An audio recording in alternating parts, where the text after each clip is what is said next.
Shalom Jemaat terkasih, jumpa lagi dalam acara Thanks God It's Monday. Kita telah memasuki bulan Agustus pada tahun 2021.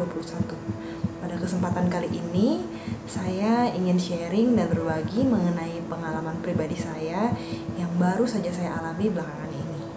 Namun sebelumnya, saya ingin mengajak kita untuk membaca sebuah kisah yang dikutip dari Matius 8 ayat 23-27. Saya akan membacakannya untuk kita semua.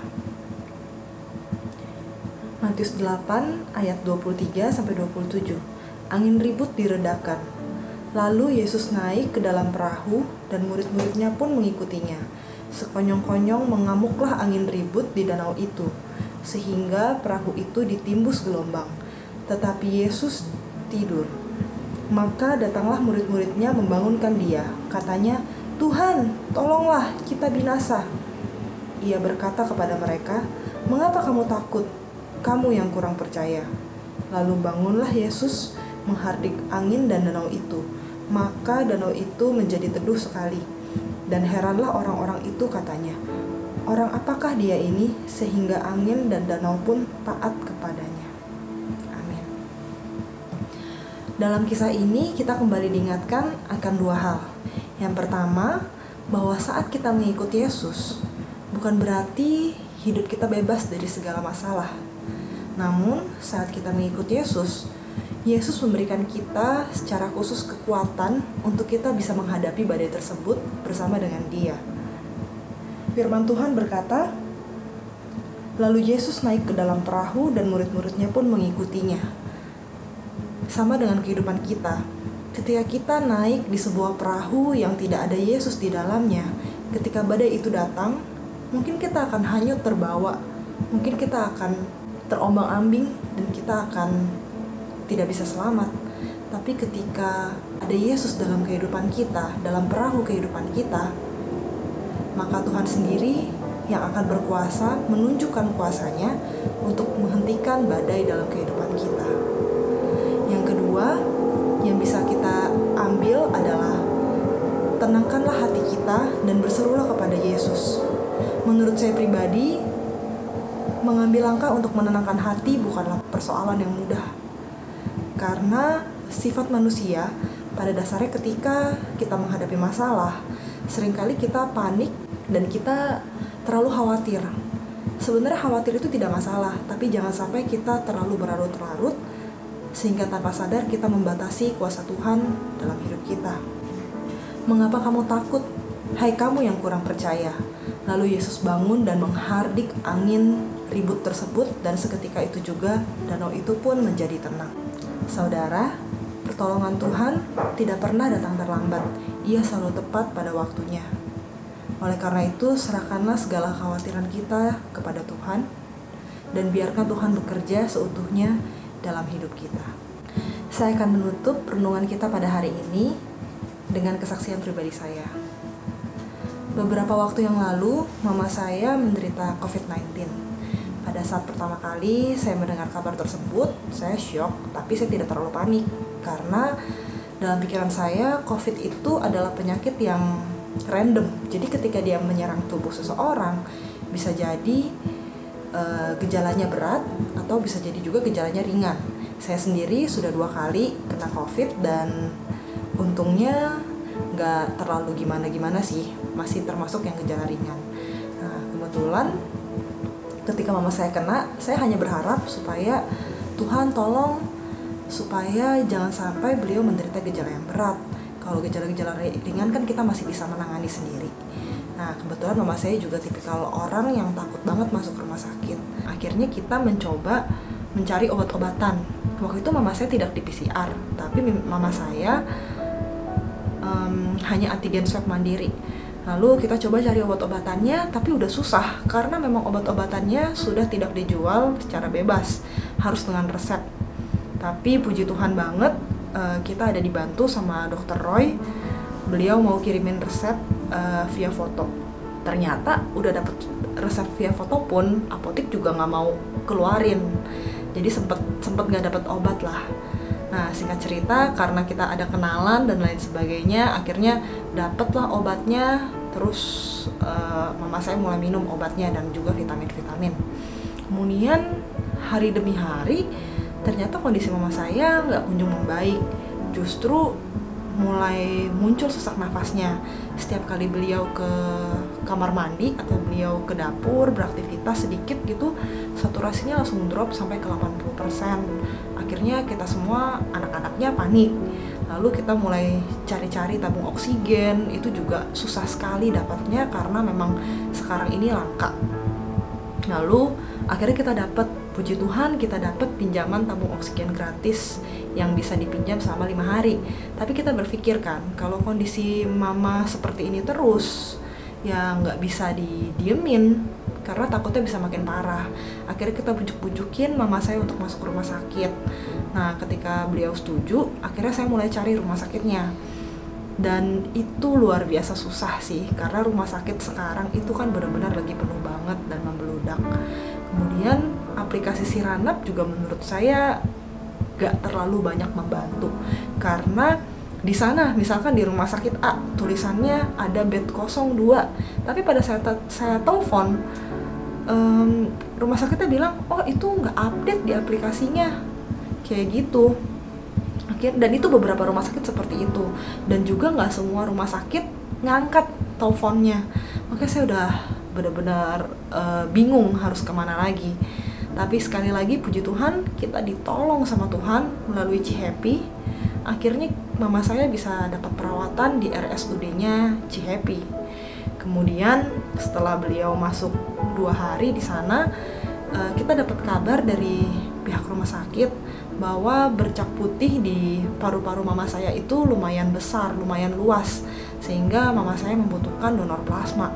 Waktu saya dengar mama saya butuh donor plasma, saya rasanya tuh udah merasa, aduh, saya tuh tahu nyari donor plasma itu susah sekali, karena memang banyak keseliweran di Instagram, banyak orang yang cari donor plasma, dan saya nggak tahu sih apakah ada orang yang berhasil dapetin donor plasma tersebut.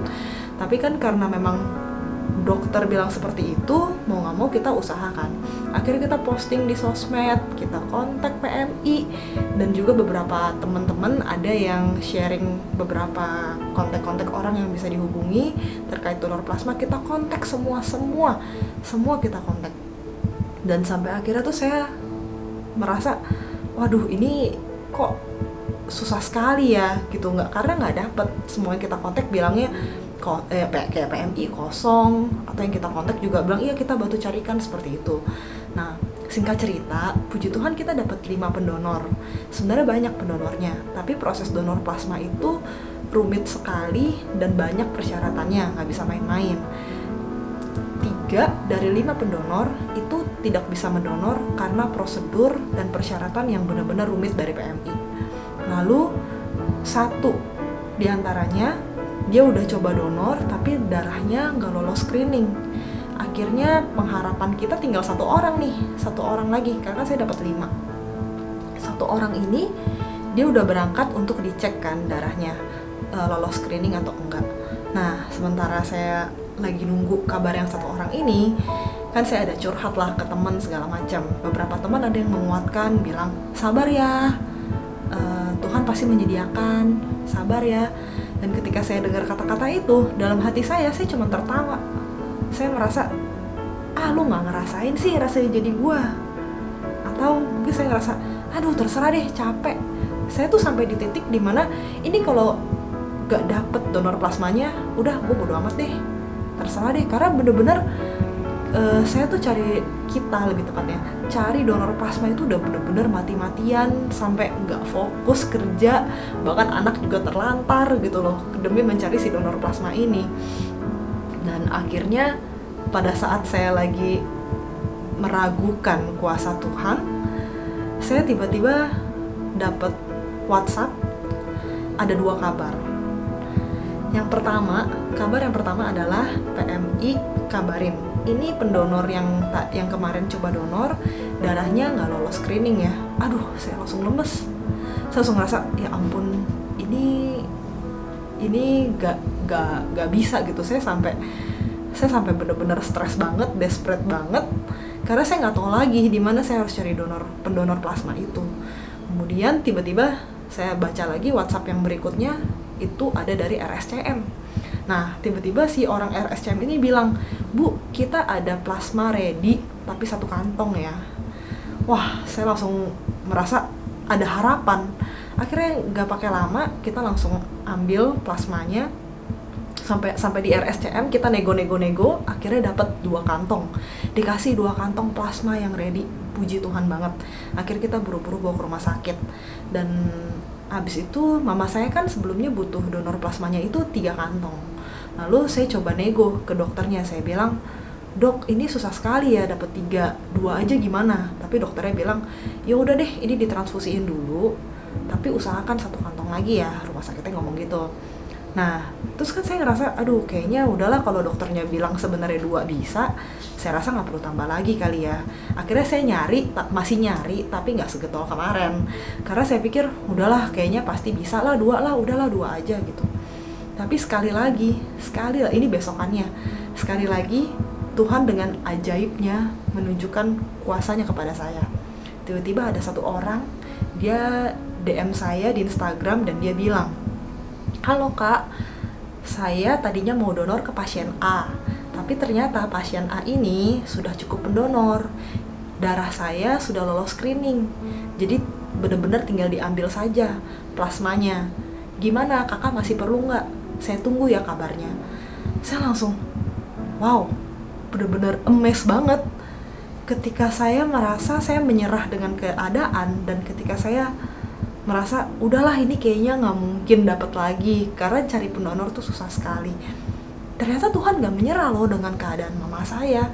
Ternyata Tuhan tunjukin lagi kuasanya untuk kedua kalinya, dan akhirnya kita janjian sama si pendonor itu, dan akhirnya dapatlah donor plasma dari si pendonor ini. Saya benar-benar merasa malu karena saya udah sempat mentertawakan atau meragukan kuasa Tuhan pada saat itu. Padahal Tuhan bilang bahwa Dia akan memberikan kita kekuatan, Dia akan memberikan kita jalan keluar. Dari kejadian ini, saya benar-benar belajar, jangan pernah meragukan kuasa Tuhan, karena pertolongan Tuhan itu tepat pada waktunya.